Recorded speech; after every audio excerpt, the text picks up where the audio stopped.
छान, सगळे दात एकसारखे, बिलकुल स्वच्छ, एकदम हसायला मजा येते, जेवायला मजा येते, खायलाही मजा येते.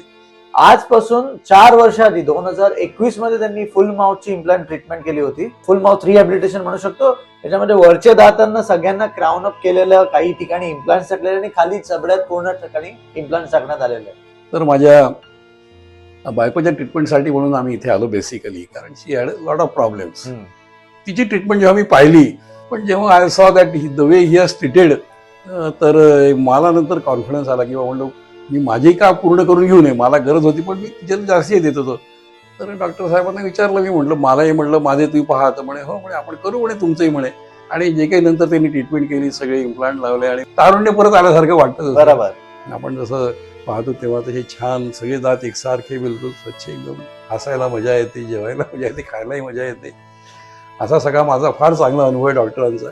आणि हे पाहून नंतर माझा मुलगा आहे, तो मुंबईला राहतो, त्याच्या दातामध्ये प्रॉब्लेम होता, तर मी त्यालाही कन्व्हिन्स केलं की म्हणलं तू इथे आता म्हणलं दाढीचा प्रॉब्लेम होता, त्यानेही करून घेतला.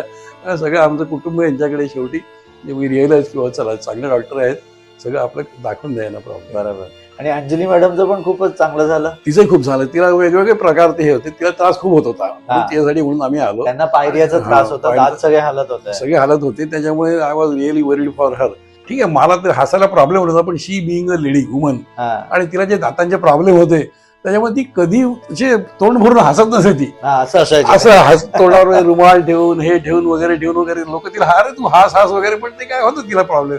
पण आता मात्र बिलकुल खळखळून माझ्यासोबत आपण बिलकुल आता म्हणजे पुरी फोटो बिटो घ्यायचा म्हणजे तिला लोक म्हणायचे का हा सगळं ती फार रेली हसायची. आपण आता एकदम आता म्हणजे आता फार हा मोठा बदल मी पाहिला तिच्यावर.